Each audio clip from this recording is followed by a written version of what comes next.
스포일러 많습니다. 욕설 간혹 있습니다. 청취에 주의하시길 바랍니다.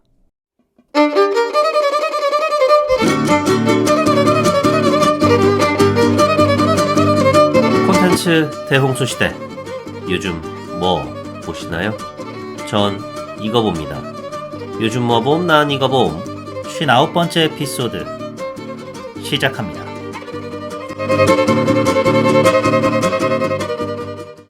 안녕하세요. 요즘 뭐 봄, 난 이거 봄 요봄 난봄 진행자 롤린스입니다. 길었지만 짧게만 느껴졌던 설 연휴가 끝이 났습니다. 어떻게 잘들 보내셨나요? 영화나 드라마 많이들 보셨습니까? 영화는 검은 수녀들이나 히트맨2, 말할 수 없는 비밀 등을 극장에서 보셨을 거고, 드라마라 하면은 요즘 넷플릭스 중증 외상센터가 핫하죠? 저도 지금 막 4화까지 봤는데, 이야 대박! 시간 순삭까지는 아니고 그냥저냥 뭐 재밌네 하면서 나쁘지 않네 보고 있습니다. 8화까지 다 보는 대로 에피소드로 한번 다뤄보도록 하겠습니다. 설 연휴 기간 동안 안방극장은 중증 외상센터가 장악을 했다면 극장과 3파전, 그 승자는 어떤 작품인지 살펴보니까 검은 수녀들, 이 개봉 첫 주 주말 박스오피스에서 히트맨2를 꺾고 1위를 달성하면서 무난하게 설 연휴 승자가 되는 줄 알았는데 히트맨2에게 결국 따라잡히고 말았습니다. 2월 2일 일요일 녹음일 기준 검은 수녀들은 현재까지 누적 관객 수 136만 명, 히트맨2는 183만 명을 기록 중입니다. 검은 수녀들의 제작비가 알려지기로는 103억 원이랍니다. 적지 않은 금액이죠. 개봉 전에 160개국에 선판매가 되어서 손익분기점을 160만 명까지 낮췄다고 합니다. 무난하게 손익분기점은 넘을 것 같기는 한데 전작이라고 봐야겠죠? 검은 수녀들 영어 제목이 저는 당연히 그냥 다크 넌스일 줄 알았는데 네이버에도 이렇게 나와 있고요. 해외 포스터를 보니까 더 프리스트 2 다크 넌스더라고요. 더 프리스트가 뭔데? 예상하셨다시피 파묘 장제영 감독의 장편 상업영화 데뷔작 검은 사제들의 영어 제목입니다. 이러니 단순 스핀오프가 아닌 전작이라고 봐야겠죠. 검은 수녀들 결말 부분에 검은 사제들과 강력하게 이어지는 연결고리도 등장하고요. 검은 사제들이 544만 명을 동원했는데 검은 수녀들의 지금과 같은 흥행세를 감안한다면 손익분기점은 넘을지라도 검은 땡땡땡 시리즈가 더 나올 수는 있을런지 미지수긴 합니다. 사실 뭐 사제들에 이어 수녀들까지 다 나왔으니까 더 나올 것도 없잖아요. 뭐 검은 스님들, 검은 목사들 할 것도 아니고 뭐 더 다룰 사람도 없죠. 검은 추기경, 검은 교황들 이것도 좀 이상한데 여튼 제작비 얘기가 나왔으니까 검은 수녀들은 제작비가 103억 원인데 히트맨2의 제작비는 검은 수녀들보다 대략 20억 원이 적은 85억 원으로 알려져 있습니다. 손익분기점은 230만 명이라는데 히트맨2도 손익분기점은 넘을 것 같아요. 권상우 배우가 3편 제작을 강력히 열망하고 계시던데 지금과 같은 흐름세라면은 충분히 가능할 듯 싶습니다. 요즘 같은 영화 시장에 손익분기점만 넘겨도 정말 대단한 쾌거잖아요. 두 작품 다 영화 완성도가 뭐 어쨌네 저쨌네 거기서 거기네 용호상박이네 말들은 많지만 쾌거를 거두셨으니까 일단은 박수 먼저 보내드려야 될 것 같습니다. 이에 반해 말할 수 없는 비밀은 이 말할 수가 없을 만큼 성적이 29만 명입니다. 누적 관객 수가요. 도경수 배우는 연기력에 비해 흥행운이 참 안 따라주네요. 주연작 중 최고 흥행작이 조정석 배우와 호흡을 맞췄던 2016년작 형으로 최종 스코어 298만 명입니다. 스윙키즈 괜찮은 작품이었는데 흥행 실패하고 더 문에 이어 말할 수 없는 비밀까지 도경수 배우 언제 송중기 배우랑 소주 한잔 하셔야겠어요. 이쯤에서 요즘 뭐 봄 난 이거 봄 요봄 난 봄 59번째 에피소드 검은 수녀들 지금 시작합니다. 검은 수녀들은 2015년에 개봉한 검은 사제들의 스핀오프 겸 속편인 작품입니다. 설경구 배우 주연 해결사, 진선규 배우 주연 카운트 등을 연출했던 권혁재 감독이 감독을 맡았습니다. 검은 사제들 세계관의 창시자 장제영 감독은 검은 수녀들과 간접적으로도 연관되어 있지는 않은 것 같아요. 권 감독 인터뷰에 따르면 장재현 감독과는 친분이 예전부터 있던 사이이긴 했대요. 친분이 있으니까 뭐 자유롭게 의견도 뭐 주고받고 했느냐 그건 아니고 검은 수녀들 촬영 들어가기 전에 그리고 촬영 중간에 통화 나누면서 응원하고 뭐 덕담 정도 나누고 그게 전부고 이 외에는 딱히 장재현 감독이 일해라 절해라 하진 않은 것 같아요. 권혁재 감독도 검은 사제들의 판권을 갖고 있는 영화사 집으로부터 검은 수녀들 연출 제안을 받고 승낙을 한 거라고 하네요. 쉽게 말해 고용된 감독이라는 거죠. 그나저나 영화사 집, 극장에 걸린 영화와 관련된 잡음들은 대부분 감독이나 배우들로부터 나오기 마련인데 개봉 전 인터뷰 자리에서 이런저런 이유로 불편한 심기를 드러냈다든가 아니면은 개봉 후 쏟아진 혹평에 네티즌과 온라인상에서 설전을 벌인다든가 설전까진 아니지만 히트맨2도 권상우 배우가 본인 유튜브 계정으로 히트맨2의 혹평 남긴 게임 캐스터 단군 씨의 유튜브 영상에 봅시다. 마지막 스코어까지 힛이라고 댓글 남겨가지고 소소하게 시끌시끌했잖아요. 이렇듯 배우나 감독이 뭐 잡음이라면 잡음이고 기싸움이라면 기싸움을 기자나 관객들 상대로 벌이고는 하는데 검은 수녀들은 신기하게 제작사 차원에서 관객들과 기싸움을 벌여가지고 화제 아닌 화제가 됐죠. 영화사 집이 검은 수녀들 개봉 5일 차인 1월 28일에 나무위키에 요청을 해가지고 검은 수녀들 문서 열람을 차단시켰습니다. 당사자가 요청하면 열람 차단이 가능한가 봐요. 차단 이유로 영화사 집은 스포일러 방지 차원이다 라는 이유를 댔지만은 이게 쉽게 납득이 되십니까? 잘 안 되죠. 반전 가득한 영화나 드라마도 개봉 전후로 나무위키를 차단까지 한 적은 제가 알기로 없거든요. 설령 차단을 해도 문서 전체를 막기보다는 줄거리 같은 특정 섹션만 열람을 못하게 해두는데 이건 이해가 되죠. 따지고 보면 검은 수녀들의 반전이랄 게 있나 싶기도 하고 행여나 카메오로 나오는 배우들이 있을까봐 이 외에 자기들만 반전 포인트라고 생각하는 부분이 설령 있다 해도 나무위키 하나 막는다고 스포일러 원천 차단이 가능한 것도 아니잖아요. 차라리 기생충 개봉했을 때 봉준호 감독이 시사회에 참석한 분들에게 돌렸던 스포일러 자제 좀 부탁드립니다 편지처럼 제작사 입장에서 인스타나 SNS에 게시물이라도 올렸으면은 관객들 사이에 자정작용이라도 생겼을 텐데 도무지 납득이 안 가는 이유로 나무위키 문서 삭제를 영화사 집이 요구를 했으니까 네티즌들 사이에서는 야 이거 영화가 기대에 비해서 아쉽다라는 평가가 지배적이니까 부정적 평가가 나무위키에 잔뜩 실리는 거 막으려고 이 짓 한 거 아니야? 라는 얘기까지 나오게 됐어요. 뭐 영화 개봉 후에 제가 주변의 커뮤니티나 이런 데 둘러봐도 좋은 평보다는 부정적인 평이 주류를 이뤘던 거는 맞는 것 같아요. 여기에 나무위키 차단 사태가 기름을 부은 꼴이 된 거죠. 스스로 불러온 재앙이 아닐 수가 없는데 결국 나무위키 열람 차단을 29일 하루 지나서 해제했습니다. 손익분기점은 무난히 넘길 것 같긴 합니다만 나름 이어가던 흥행세를 제작사 스스로가 쓸데없이 논란을 자초해서 꺾어버린 건 아닌가 싶어요. 이런 경우는 또 처음 봐가지고 흥미롭네요. 여러모로. 흥미로운 검은 수녀들 출연 배우로는 한국 영화로는 11년 만에 스크린에 복귀한 수녀복 입은 문동은, 송혜교 배우. 더글로리 마치고 검은 수녀들 시나리오를 받아봤대요. 송혜교 배우 말로는 그간 멜로드라마를 많이 찍었는데 드라마마다 맡은 캐릭터는 저마다 조금씩 달라도 만났다가 사랑하고 헤어지고 또 만나고 맥락은 비슷하다 보니 배우 스스로가 본인 모습이 지겨웠답니다. 나도 내 모습이 지겨운데 시청자나 관객들은 오죽할까라는 생각에 이제 고민에 빠져있던 찰나 더 글로리를 만나서 그간 선보였던 모습과는 다른 면을 한가득 보여주다 보니까 자연스레 장르물에 관심이 쏠렸대요. 그 결과 검은 수녀들을 차기작으로 택한 거고요. 인터뷰만 읽어도 검은 수녀들을 택한 이유가 대번에 이해가 됩니다. 납득이 돼요. 배우로서 편한 길 안 가고 도전의식을 불태웠다라고 볼 수도 있으니까 멋있기도 하고요. 근데 왜 수녀복을 입은 문동은 같다라는 평이 나오는 걸까? 저도 이거는 좀 동의를 하거든요. 그거는 추후에 다뤄보기로 하고 추후에 다뤄볼 내용이 이 배우에게도 적용이 되네요. 전여빈 배우. 하얼빈에서도 검은색 계열 의상 입고 나오고 검은 수녀들에서는 수녀님이니까 검은색 의상을 입어야만 하고 또 하얼빈 공부인이나 검은 수녀들 미카엘라 수녀나 다 한 사연 하다 보니까 어째 느낌이 비슷하려다가 성격이 좀 갈라지긴 하죠. 검은 수녀들에서 송혜교 배우가 맡은 역할은 강인한 내면이라는 측면에서 문동은과 맥이 닿아가지고 곧 얘기 나눠보고요. 전여빈만 연달아 작품 공개하냐? 나도 있다. 이진욱 배우.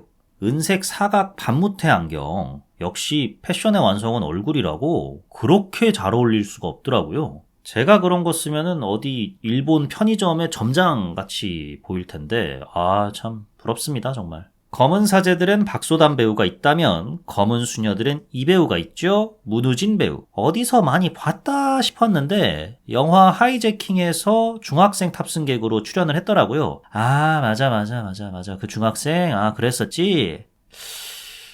하이제킹도 하이제킹이긴 한데, 다른 데서 본 것 같은데, 다른 데 어디서 봤지? 장재현 감독 연출작 사바하의 이금화, 그것으로 1인 2역 했던 이재인 배우랑 문우진 배우가 똑 닮았어요. 한번 찾아보세요. 남매라고 해도 믿겠어요. 가려웠던 부분이 이렇게 싹 풀리고 나니까 제작진이 일부러 장재현 감독 작품과 간접적으로나마 연관성을 띠려고 문우진 배우를 캐스팅했나? 라는 생각마저 들더라고요. 정말 자기 한 몸 뒤틀어가면서 혼신의 연기를 문우진 배우가 선보이더라고요. 강렬했습니다. 물고문이죠. 그거 당할 때는 이 배우가 좀 불쌍하다라는 생각까지 들었는데, 그러니까 좀 작작 좀 하지. 이 외에도 허준호, 김국희 배우 등이 출연하고, 검은 사제들 박소담 배우가 사진으로나마 깜짝 출연하고요. 마지막으로 아마 이 배우 때문에 영화사 집이 나무위키를 차단하려 했나? 라는 의심이 들려다가도 예상 가능한 범주 내의 까메오 아니야? 싶은 그 배우가 우정 출연합니다. 줄거리 요약 시작해보도록 하겠습니다. 검은 수녀들은 타짜 오프닝과 비슷하게 시작합니다. 담배에 불을 딱 붙인 정마담이 고니를 아냐고요? 라는 내레이션을 하면서 영화가 시작되죠. 검은 수녀들도 영화가 시작하자마자 송혜교 배우가 맡은 유니아 수녀가 어딘가 허름한 공장에 도착해 차를 세우더니 담배에 불을 딱 붙입니다. 그 모습이 영락없는 출근 전 오늘 하루도 시작이구나 하는 우리들과 같습니다. 허름한 공장 안에는 흡사 검은 사제들에서 봤던 것처럼 허준호 배우가 맡은 베테랑 구마 신부 안드레아와 초짜 부재 조합이 악령이 들린 문우진 배우가 맡은 최희준을 상대로 고군분투 중인데 딸려요. 그때 유니아 수녀가 들어와서 바통을 이어받아 악령을 상대로 구마를 시도합니다. 악령은 유니아 수녀를 보자마자 여기가 어디라고 겁도 없이 암캐가 빌어먹을 음기덩어리년 건방진년 이러면서 온갖 연소리 된소리 욕을 퍼붓습니다. 눈 하나 꿈뻑하지 않고 유니아 수녀는 이렇게 말이 많아 라면서 성수를 들이붓고 기도문 외우고 구마 콤보 때리지만 악령을 잡는 데는 실패합니다. 악령은 도망가 버렸어요. 언제 또 나타나서 악령이 희준을 괴롭힐지 모르니까 준비를 해둬야 될 거 아니에요? 이를 담당해야 할 안드레아 신부는 구마 과정 중에 중상을 입어서 전면에 나서기가 어렵습니다. 본인도 나 이제 할 만큼 했다 라는 태도를 갖고 있어서 일선에서 물러나려고 하고요. 유니아 수녀는 본인이 속한 인천대교구에 본인에게 구마의식을 가르쳐준 검은 사제들에서 김윤석 배우가 맡았던 김범신 신부를 부르자 라고 건의를 하는데, 이 양반은 또 해외 출장 중이에요. 거기 악귀 처치하느라 바빠가지고 한국에 올 틈이 없습니다. 애가 저렇게 고통스러워 하는데 뭐라도 방법을 찾아야 할 거 아니냐? 라면서 다그치는 유니아 수녀에게 대교구 신부 어르신들께서는 구마 그거 봐주는 것도 어디 한두 번이지. 어디 감히 수녀가 어느 안전이라고 을 내뱉으면서 말상대를 안 해줍니다. 희준은 구마 대신 가톨릭 교단이 운영하는 병원에 입원하게 됩니다. 담당의가 이진욱 배우가 맡은 바오로 신부인데, 구마의식? 문화로서는 존중합니다. 의학이 발달되기 전에는 별달리 방법이 없었으니 구마의식이라도 했을 테니까요. 하지만 이젠 시대가 변했고 악령에 씌인다. 그거는 해리성 인격장애에 더 가까운 겁니다. 지금 희준이에게 필요한 거는 유니아 수녀가 말하는 그런 구마가 아니라 치료입니다. 치료와 같은 의학의 힘을 믿는 정신과 의사입니다. 예전에 희준과 비슷한 증세를 보였던 환자를 치료했다라는 자부심도 내심 있어요. 그 환자가 바로 전여빈 배우가 맡은 미카엘라 수녀입니다. 보다 한국 사람에게 친숙한 말로는 흔히들 신병이라고 하죠. 미카엘라 수녀도 어린 시절 신병이 있어서 굿도 받고 절도 다니고 그러다가 가톨릭 수도원에 들어와가지고 바오로 신부를 만나 치료받고 수녀의 길을 걸어 지금은 바오로 신부의 제자로서 의사로서의 삶을 살아가고 있습니다. 사제지간으로 맺어진 관계라 그런지 미카엘라 수녀도 바오로 신부 못지않게 구마 같은 소리 하네. 믿을 건 오직 의학분이라는 입장을 갖고 있습니다. 희준의 상태는 그럼 지금 어떠하냐? 아직까지는 별반 이상이 없어요. 대신 희준의 어머니에게 문제가 생깁니다. 희준의 집안 사정이 좀 어려워요. 이런 상황에 아이는 원인은 알 수 없는 고통에 시름시름 앓고 있지. 산 넘고 물 건너서 굿도 받고 상담도 받으러 다니고 나만 할 돈이 없죠. 여기다가 병원까지 입원을 했으니까 연신 빚독촉에 시달립니다. 이처럼 심신이 허약할 때 악령이 들어서기 딱 좋은 타이밍 아니겠습니까? 악마의 환상이 속삭이는 꾀임에 넘어간 희준 엄마는 희준 곁에 있는 뾰족한 무언가를 집어들더니 본인 눈을 찌르고 병원 창문 밖으로 투신해서 사망합니다. 투신 현장에서 시체를 확인한 바오로 신부는 곁에 있던 미카엘라 수녀에게 엄마를 잃은 상황을 고려해서 희준의 치료를 당분간 중단하자라고 합니다. 투신 장소를 둘러보던 유니아 수녀는 병원 옥상 근처를 지그시 쳐다봅니다. 거기서 약간 악령의 소리 같은 게 들려요. 막 뭐 이런 게 들려요. 이런 소리가 들리기 때문에 거기를 지그시 바라봤던 건데 미카엘라 수녀 또한 자리를 떠나지 않은 채 유니아 수녀와 같은 곳을 바라보고 있습니다. 그때 유니아 수녀는 딱 느끼죠. 아, 내 과구나. 유니아 수녀가 미카엘라 수녀를 따로 만납니다. 누구는 악령의 존재를 촉감으로, 냄새로, 시각으로 느낀다고 하는데 나는 들어. 악령이 도사리는 곳에 다다르면 괴기스러운 소리가 들려. 아, 예, 뭐 그러시구나. 넌 뭐니? 보니? 아까 다 봤어. 어머. 지금 무슨 소리 하시는 거예요? 그렇습니다. 미카엘라 수녀의 신병은 치료는 개뿔, 현재 진행형이었던 거예요. 수도원에 가서 수녀의 길을 걷기로 한 것도 유니아 수녀의 추측컨대 과거 신병 치료차 만났던 무당이 기가 센 곳에 가야 혀 라는 조언을 남겨서 클레릭, 프리스트, 비숍 다 모여있는 수도원에 가서 성전 쉴드 받으면서 그나마 좀 억누르고 있었던 겁니다. 바오로 신부는 봐라 내 치료의 결과물 하면서 뭐 좋다고 우리 자랑스러운 미카엘라 수녀 하고 있었던 거고요. 미카엘라 수녀는 악령에 시달리는 희준이 남긴 글과 그림을 보면서 과거의 본인을 떠올립니다. 동질감을 느끼는 거죠. 유니아 수녀는 바오로 신부가 희준 엄마 장례식 때문에 희준에게 관심이 덜해진 사이 우리끼리라도 구마를 진행해야 한다. 희준이 좀 병실에서 빼와달라. 라면서 미카엘라 수녀를 설득하기 시작하는 데 과연 희준은 바오로 신부의 눈을 피해 구마의식을 받게 될까요? 구마는 정말 큰 죄입니다. 라는 입장을 견지한 바오로 신부가 이를 가만히 냅둘까요? 구마의식은 오직 신부만이 할 수 있는데 어디 감히 수녀들이 구마의식을 성사시킬 수 있을까요? 지금 극장에서 확인해 보시기 바랍니다. 그럼 영화 검은 수녀들을 보고 제가 느꼈던 좋았던 점과 아쉬웠던 점에 대해서 말씀드려 보도록 하겠습니다. 먼저 좋았던 점, 충무로에서 볼 수 없었던 새로운 시도가 좋긴 했습니다. 검은 수녀들은 검은 사제들의 기본적으로 속편이죠. 여기까지는 히트맨2도 있고 충무로에서 속편은 흔하잖아요. 스핀오프로 넘어가면 얘기가 좀 달라집니다. 드라마 쪽에는 스핀오프가 많죠. 당장 작년만 봐도 비밀의 숲 스핀오프인 조커나 나쁜 동재가 나왔었고 손해보기 싫어서의 서브 주연이었던 캐릭터를 전면에 내세운 사장님의 식단표도 있고 은근 많아요. 할리우드에는 스핀오프가 많지만 충무로에는 좀 드뭅니다. 넷플릭스 길복순의 스핀오프작인 임시완 배우 주연 사마귀가 공개 예정이라던데 길복순이 검은 사제들만큼이나 흥행했다고 볼 수가 있으려나요?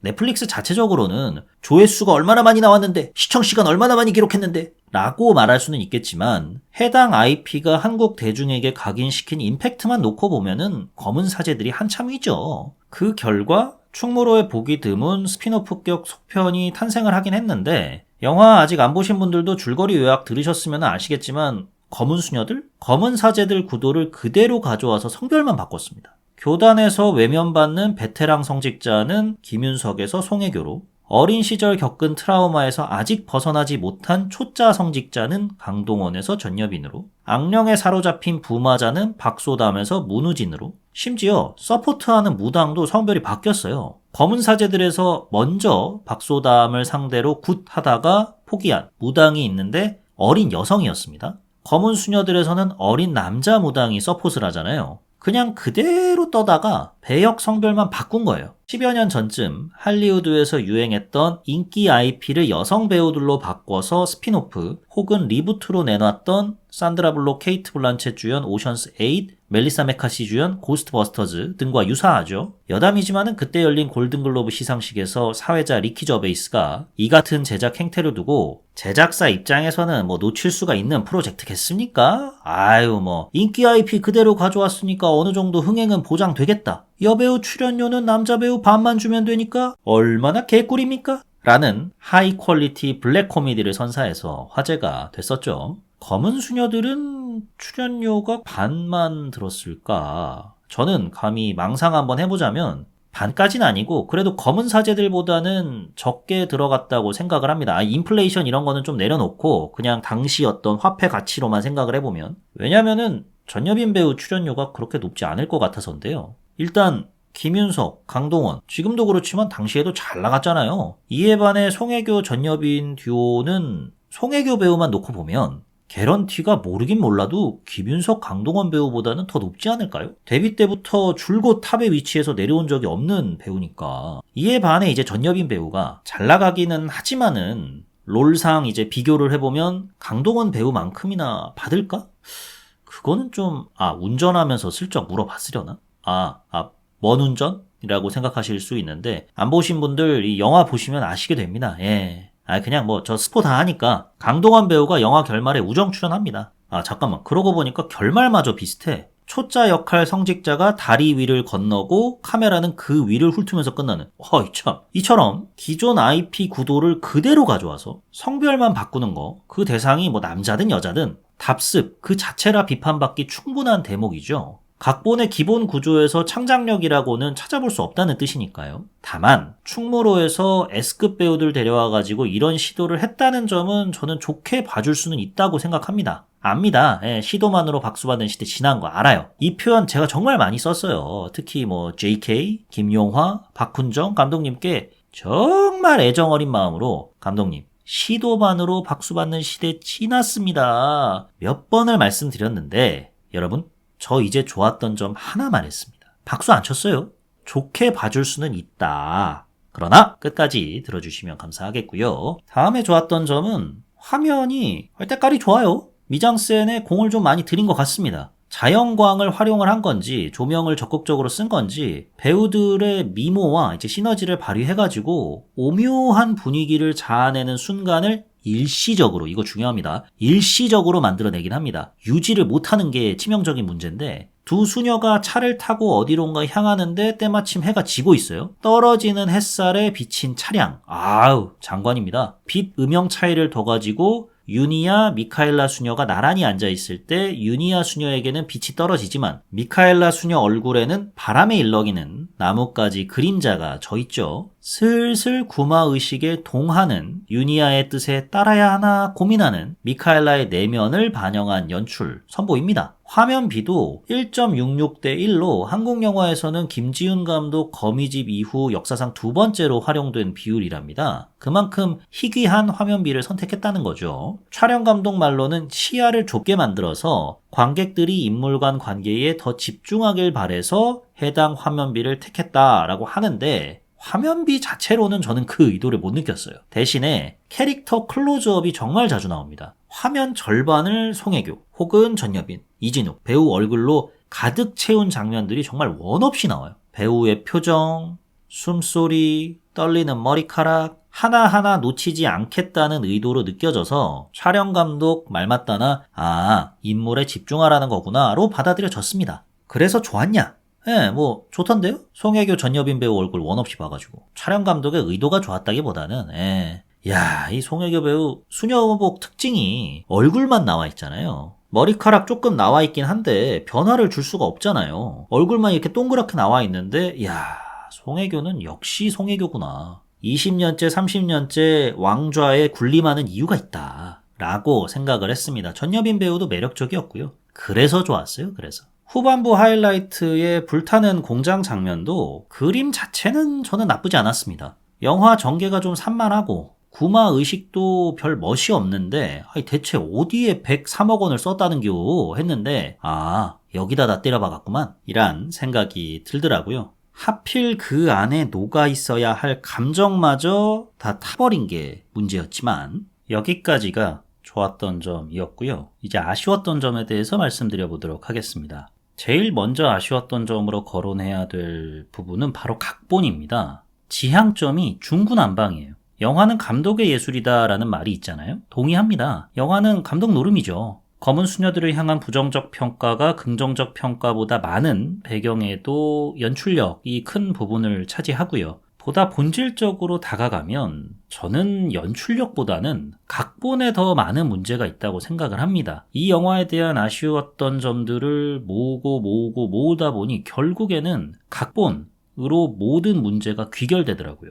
작품 소개 때 말씀을 드렸듯이 시나리오가 다 나온 상황에서 감독을 섭외했잖아요. 처음부터 권 감독이 검은 수녀들 프로젝트를 맡은 게 아니다 보니까 감독이지만은 제작 과정에 나름의 본인의 창작을 적극 발휘하기에는 제약이 있었을 거라 추정합니다. 연출에 있어서 그래도 아쉬웠던 점들은 많았으니까 이거는 좀 이따 말씀드리기로 하고, 왜 지향점이 중구난방이라고 저는 받아들였느냐. 오컬트 영화를 만들고 싶은 건지, 연대 영화, 핍박받는 사람들 간의 연대 영화를 만들고 싶은 건지 각본 스스로도 길이 안 정해져 있어요. 안 정해진 채 둘 다 욕심을 낸 거죠. 포기 못하고 달려가다가 이도저도 아닌 채 영화가 끝나버려요. 우리가 오컬트 장르라고 하면 도처에 깔린 음산한 분위기 속에 초자연적 현상으로 생명의 위협을 받는 주인공들이 결코 물러서지 않고 초연한 자세로 악령과 대적하는 이야기를 기대하고, 이런 이야기들이 그동안 줄을 이뤄왔잖아요. 이를 통해서 악의 본질은 무엇인가? 악에 대적하는 인물들을 보며 관객들은 어떠한 메시지를 얻게 되는가가 오컬트 장르의 재미 포인트인데, 우선 음산한 분위기 만들어지다 맙니다. 그림 좋은데 괜찮은데 하고 끝. 이어지지가 않아요. 분위기 조성이 산발적이니까 몰입감만 해쳐요. 생명의 위협도 설명할 수 없는 초자연적 현상이 원인이 되어야 하잖아요. 검은 수녀들은 악령 들린 희준이가 길길이 날뛰는 게 거의 유일한 생명 위협이에요. 나중에는 직접 막 목까지 쪼르니까. 그렇죠. 파묘처럼 시체가 물리적인 폭력을 가한다. 그러면 모를까. 제 아무리 악마가 들렸다 한들 10대 청소년이 물리적인 폭력을 행사하려고 나서니까 저는 금쪽이 보는 줄 알았어요. 이 부분에서 오컬트 영화로선 이미 기대감이 절반 넘어가 깎여버린 거죠. 물러서지 않는 주인공, 이제 마지막으로. 여기에 이 영화에 가장 큰 패착이 있는데, 검은 사제들에서 끝까지 물러서지 않는 인물이 누굽니까? 강동원이죠. 왜? 트라우마를 극복하기 위해서, 죄책감을 씻기 위해서 결코 악령에게 지지 않겠다라는 정신으로 박소담 구하려고 길을 쓰잖아요. 일종의 성장서사죠. 김윤석의 시대는 가고 강동원의 시대가 열린다라는 계승적인 의미도 있고요. 기왕 검은 사제들 구도를 그대로 가져왔으니까 이것도 그대로 가는구나 라고 저는 생각을 했었어요. 예상을 했고, 아니나 다를까 미카엘라 수녀에게도 어린 시절 아픔이 있네?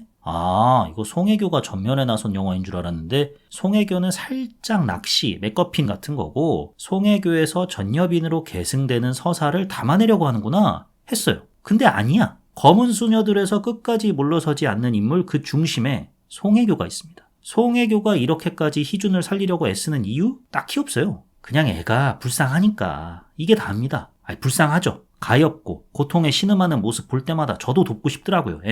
만약에 이 영화가 고작 며칠 안에 벌어진 이야기를 담아냈다라고 하면 악령 들린 애를 발견하고, 야, 이 악령 사이즈가 꽤 큰 놈 같네? 빨리 처치해야 더 큰 화를 막을 수 있겠어? 해서 속전속결로 진행돼야 한다면 모르겠는데, 그것도 아니에요. 꽤 오랜 기간 동안 극중에서 희준을 둘러싸고 지지고 볶습니다. 아니 그러면 그간 악령 들린 애가 얘뿐이야? 악마들 일 안 하나? 라는 생각이 막 드는 거예요. 다른 사람들은 악마 환청에 죽어나갈 때 희준이만 살려야 할 이유는 그럼 또 뭐야?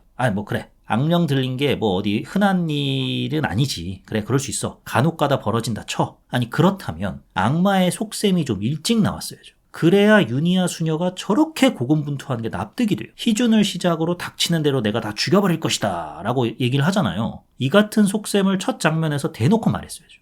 계속 돌려 말하니까 나중에는 악령이 말만 하면 유니아 수녀 첫 장면처럼 아이 새끼 말 맞네 라는 탄식이 쏟아지는 거예요. 차라리 변주라도 줘서 유니아 수녀한테 트라우마 서사를 입혔더라면 이렇게까지 구마 의식의 진심인 이유가 어느 정도 납득이 되죠. 이런 것도 없으니까 오컬트는 완전히 나가리가 되는 거고, 자신이 속한 집단에서 별 같자는 이유로 핍박받고 무시당하던 이들 간의 연대를 이 영화를 통해 다루고 싶었다라고 하면 굳이 오컬트 장르를 가져올 필요가 있을까 싶긴 한데 뭐 이건 차치하고, 어차피 유니아 수녀가 퇴장하면서 영화 끝맺을 거 연대를 보여주고 싶었으면 더더욱 이 영화의 중심축은 미카엘라 수녀가 됐어야죠. 연대라는 게 뭡니까? 그냥 손잡고 쎄쎄쎄 하면 연대가 돼요? 서로가 서로를 보듬고 이해하고 공감하고 화합하는 계기가 있어야 하잖아요. 미카엘라에게는 그런 계기가 충분히 있지 않습니까? 그러면 유니아 수녀라는 인물을 미카엘라 수녀의 상처를 후벼 파는 듯한 야박한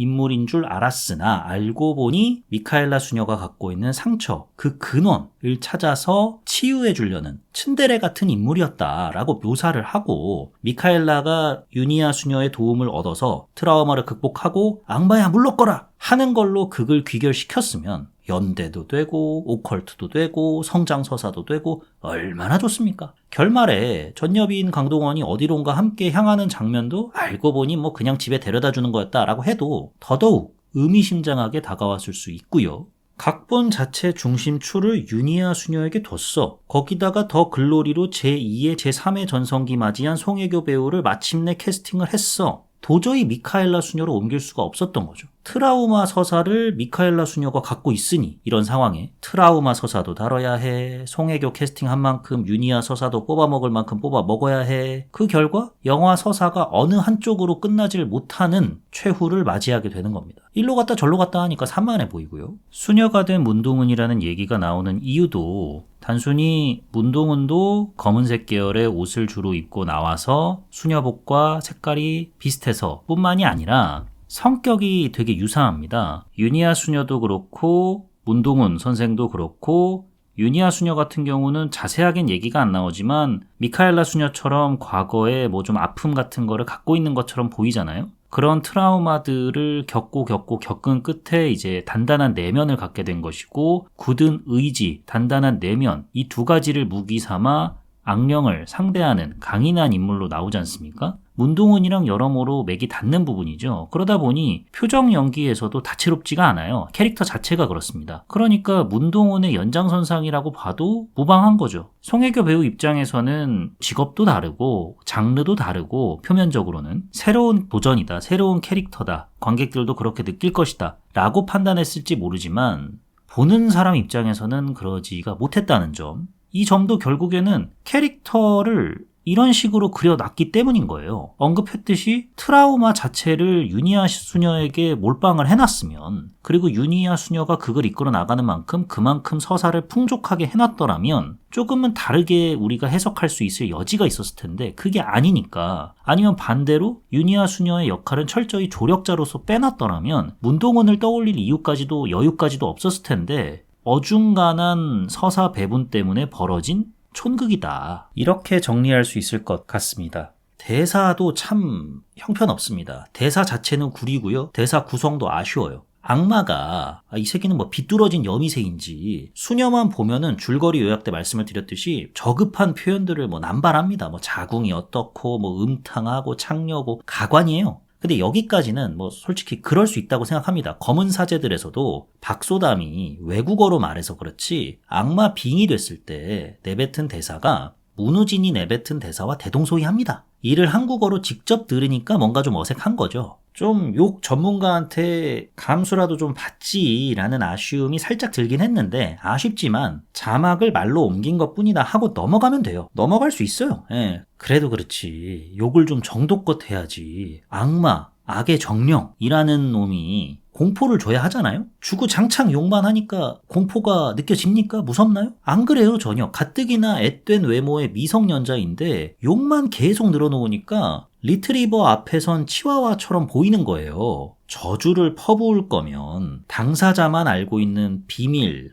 트라우마, 잊고 싶었던 비극 등을 만천하에 언급을 하면서 나는 다 알고 있다. 한낱 미물 주제에 어디 감히 나랑 맞서려 드는 것이냐. 라면서 상대방을 윽박지르는 쪽으로 가야죠. 이걸 안 하는 것도 아니에요. 이진욱이랑 전여빈한테는 그런 식으로 조롱하잖아요. 이를 들은 전여빈이 막 울먹이기도 하고요. 이러다가 여기서 이 영화 각본의 가장 큰 문제로 언급한 전면에 나선 윤희아 수녀가 문제를 다시금 일으킵니다. 윤희아 수녀의 알려진 약점? 자기만 아는 비밀이 자궁암이었나? 여튼 자궁 건강이 좋지 못하잖아요. 이 때문에 시한부 판정을 받은 듯하고 하필 비밀이랍시고 등장한 설정이 자궁 관련 질병이니까 악마는 또 이것만 주구장창 얘기하는 거예요. 더러운 자궁이니 음탕하다느니 이러면서 또 육두문자 퍼레이드가 벌어지지 않습니까? 차라리 관객들에게 그간 알려지지 않았던 윤희아의 감추고 싶었던 과거를 새로 쓱 끄집어내면서 그러니까 네가 나한테 안 되는 것이다. 이렇게라도 전개를 했으면 흔들리는 윤희아 수녀의 눈동자를 보면서 관객들도 덩달아 긴장을 했을 텐데 그런 거 없이 욕하고 네 이름이 뭐냐 묻고 안 알려줌 하면 물 붓고 전여빈은 옆에서 덜덜덜 떨면서 기도문 외우고 있고 이거를 4번 5번 연달아 반복하니까 지겹고 지루하고 따분하고 오컬트를 표방하면서 지루하고 지겨운 전개가 계속된다?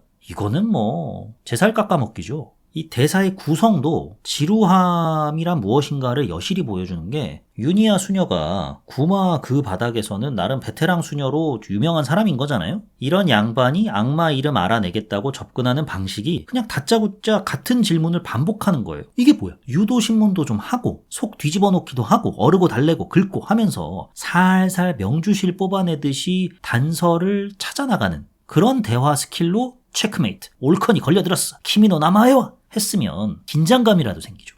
그냥 이름이 뭐예요? What's your name? What's your name? 키미노 나마에와만 외치니까 종국에는 윤희아 수녀가 이름이 뭐냐 물을 때마다 관객들 사이에서 실소가 터져 나오더라고요. 제가 있었던 상영관에서만 벌어진 특수한 상황일까? 전 그렇게 생각하지 않습니다. 아마 많은 분들이 비슷한 경험을 하셨을 거라고 생각을 하고요. 이거를 그러면 차라리 스피디한 편집으로 커버라도 쳤어야 되는데 악령 이놈 새끼가 원체 말이 많아가지고 편집할 타이밍도 애매해요. 그렇게 지루한 거 다 보여준 끝에 윤희아 수녀는 숭고한 희생을 하려고 들고 미카엘라 수녀는 최후의 종을 울리기 위해서 정말 발에 불이 나도록 뛰어댕기는데 윤희아 수녀의 모습은 별로 비장해 보이지도 않고 미카엘라 수녀의 모습은 별로 급박해 보이지도 않고 연출력의 한계가 여기서 이렇게 드러나게 되는 거죠. 대사 중에 또 맞아. 이진욱 배우의 대사, 바오로 신부의 대사도 자네에게 실망했네. 이게 대체 뭔가? 같은 지나친 문어체 대사예요. 이진욱 배우랑 어울리지가 않아요. 이진욱 배우가 40대 초반이긴 한데 그래도 얼굴에 아직까지 약간 그 미소년의 어떤 느낌이 있잖아요. 그러다 보니까 이런 식의 문어체 대사로 미카엘라에게 자네 하는 게 아니 차라리 한 50대 한 허준호 배우가 그런 대사를 쳤으면 이해라도 하겠는데 이진욱 배우가 소화하기에는 너무 안 맞는 대사 아니었나 이러면서 대사 참 퀄리티가 훌륭하다. 각본 대단하네 라는 생각을 하면서 영화를 감상했고요. 그 다음에 아쉬웠던 점은 저는 검은 수녀들 측이 이 지점을 개봉 전부터 홍보 포인트로 거론하는 거를 보면서 영화 완성도가 살짝 불안불안하긴 했거든요. 홍보 포인트로 내세울 게 저거밖에 없나? 라는 생각에 뭐냐면 송혜교 배우의 흡연 그리고 욕입니다. 바오로 신부, 문어체 쓰는 걸로 유추해 볼 수 있듯이 되게 진중한 인물이죠. 윤희아 수녀 심각한 인물입니다. 미카엘라 수녀도 심각해요. 여기 나온 모든 인물이 각자 나름의 절체절명의 사명을 띠고 있기 때문에 심각해요. 인물만 놓고 보잖아요? 분위기가 숨 막혀요. 그래도 영화는 숨 고를 틈을 줘야 하니까 숨 쉴 구멍 뚫어준답시고 해법을 내놨는데 그 해법이 송혜교 배우의 흡연과 욕설이에요. 아니면 전여빈 배우가 욕하든지. 검은 사제들에서는 강동원 캐릭터 자체가 살짝 가벼운 인물이잖아요. 팍팍한 신학교 생활을 못 견뎌서 담을 넘어서 술도 좀 사오고 학교 생활 도중에 꾀도 좀 부리고 캐릭터 자체가 그렇게까지 무겁지는 않으니까 강동원으로 하여금 숨쉴 구멍을 관객들에게 주죠. 악마를 봉인하는 새끼 돼지도 잊을만 하면 등장해가지고 아이고 귀엽다라는 인상을 주고요. 나중에 삼겹살집에 새끼 돼지 데리고 가니까 김윤석이 야 넌 그러고 싶냐? 라면서 면박을 주잖아요. 뒤이어서 삼겹살집 앞에 돼지 묶어놓는 장면 나오고요. 웃기잖아요. 키득거리게 만듭니다. 검은 수녀들에서는 야 분위기 환기 좀 시켜야겠다 하면은 송혜교 배우가 씨발 병신 개새끼 합니다. 웬만한 욕 다 했다? 그럼 담배부터 물고 봐요. 이게 대체 언제적 작법입니까?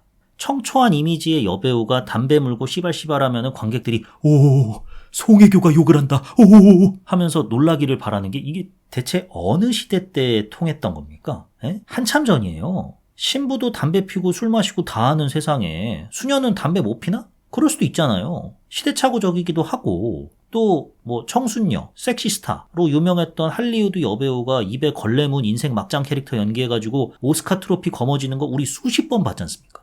한국 영화로 와보잖아요. 미스백에서 청순 이미지로는 뭐 송혜교 배우 저리 가라 대한민국 원탑이다 라고 볼만한 한지민 배우가 담배 입에 물고 이준 배우 앞에서 볼일 보는 장면까지 나와요. 아니 뭐 그래 처음에는 강렬한 임팩트를 주기 위해서 담배 쓸 수 있다고 생각합니다. 실제로 여전히 많은 분들이 신부님이 술 드신다, 담배 피신다에 대해서 아니 성직자가 술을 마셔? 성직자가 담배를 펴? 라는 인식을 갖고 계신 분들이 계시더라고요. 이런 인식을 알고서 일부러 좀 한 방을 노리기 위해 처음 등장 때부터 윤희아 수녀가 담배를 딱 피는 거 넣을 수 있다고 봅니다. 하지만 문제는 한두 번만 나오면 뭐라 얘기 안 하죠. 문제라고도 얘기 안 합니다. 계속 나오니까 접근 자체가 너무 1차원적이다. 그러면 야 전여빈을 통해서 좀 환기시켜주면 되잖아 분위기를 싶으실 수도 있는데 전여빈 미카엘라 수녀 캐릭터는 단 음식을 그렇게 좋아해요? 별도의 설명이 없어요. 왜 저렇게 좋아하는가? 아니 그냥 좋아할 수 있죠. 그냥 좋아할 수 있긴 한데 어렸을 때 눈앞에서 룸메이트의 사망 현장을 목격을 하고 그 트라우마에서 벗어나기 위해서 뭐 단 음식을 와구 먹는다라는 식으로 좀 유추를 해볼 수는 있지만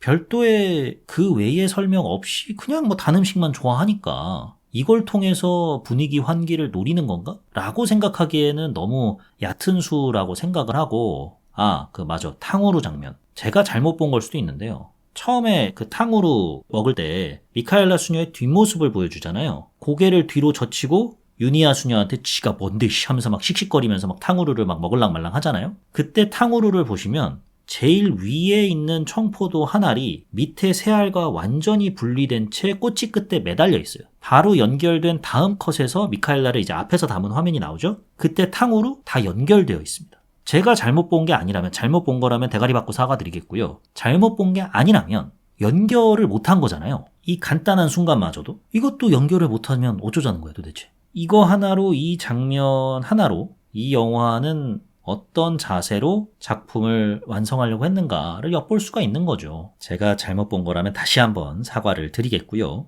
그 다음에 아쉬웠던 점은 자막인데요. 선택적 자막이 좀 어이가 없었어요. 악령이 대사를 칠 때 자막을 쓰겠다라고 하면 모든 대사에 다 쓰던가 아니면 아예 안 쓰든가 얘는 쓰고 쟤는 안 쓰니까 아니 뭐가 뭔지 자막이 나오는 대사는 그래도 좀 더 중요하겠지라는 생각에 귀 쫑긋 세우고 들으려다가도 결국에는 키미노 나마에와로 귀결돼 버리니까 에라이 또 뭐 암캐 뭐 또 창녀 그 얘기하고 앉아있고 아유 답답하다 이런 식으로 이제 영화를 감상을 했고 마지막으로 아쉬웠던 점은 조금 사소하다 보면 사소할 수 있는 부분이고 천주교 신자분들께는 너무나도 중요한 부분일 텐데 개신교는 하나밖에 없는 분이라고 해서 하나님이라고 하고 천주교에서는 하늘 위에 계신 분이라고 해서 이제 하늘님이라고 했다가 이제 리을을 탈락시켜서 하느님이라고 부르는 거잖아요. 되게 중요하거든요. 하나님이라고 부르느냐 하느님이라고 부르느냐 나냐 느냐의 차이에 따라서 정체성이 완전히 갈리는 거니까요.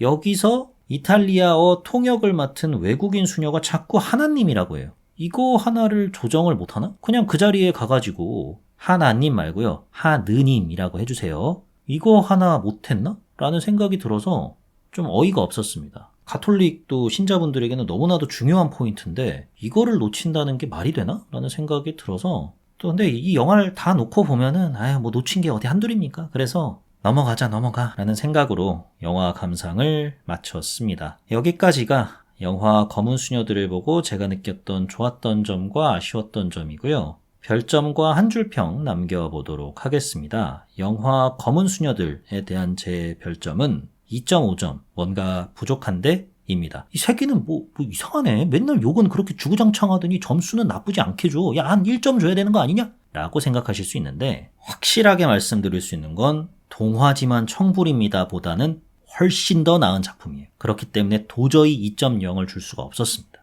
그렇다고 3.0을 줬던 작품들, 가족계획, 하얼빈 만큼의 만족도를 제가 가졌는가? 그것도 아니고. 그래서 2.5를 주게 됐는데 하도 부정적인 평가를 많이 들은 채 영화를 봐가지고 기대를 많이 내려놓고 봤어요. 그래서 그런가 아주 나쁘게 보지는 않았습니다. 근사한 기획에 근사하지 못한 접근이 만들어낸 결과물 같아서 이런 점수를 주게 됐고, 만약에 또 검은 뭐 땡땡땡이 또 나왔는데 이런 구도를 고스란히 또 반복을 한다면 그때는 근사한 기획이 아니라 안일한 기획의 아둔한 접근이라고 생각을 해서 가열차게 더욱더 비판을 하겠죠. 이런 평가를 남기게 될 작품이 과연 만들어지게 될지는 의문이지만 한 줄 평 남겨보도록 하겠습니다. 통성명에 103억 원을 태워? 입니다. 결국 악마 이름 알아내겠다고 이 모든 사단을 벌인 거잖아요. 그 안에 뭐 핍박받는 이들 간에 무시받는 이들 간에 뭐 연대니 뭐 보수적 집단을 향한 일갈이니 일침이니 뭐 이런 거는 뭐 모르겠습니다. 뭐 이 영화에 이런 얘기까지 왈가왈부하는 거는 사치 같아가지고 결국에는 역대급 통성명 대작전을 펼치는 건데 여기에 103억 원을 태워가지고 영화를 만들어낸 거잖아요. 영화 타짜에서 곽철용이 고니한테 한 끝인데 5억을 태워? 에서 착안해가지고 통성명에 103억 원을 태워? 라는 한 줄 평을 남겨보게 됐습니다. 다음 에피소드에서는 권상우, 정준호, 이희경 배우 주연 히트맨2를 다뤄보도록 하겠습니다. 시끌시끌할 때는 저도 한번 쓱 참전을 해봐야죠. 볼 생각 딱히 없었는데 설 연휴 승자가 된 만큼 봐야 할 이유 또한 더욱더 명확해지기도 했고요. 여기까지가 요즘 뭐 봄, 난 이거 봄, 요봄 난 봄 59번째 에피소드 검은 수녀들이었습니다. 지금까지 저는 진행자 롤린스였고요. 들어주셔서 대단히 감사합니다.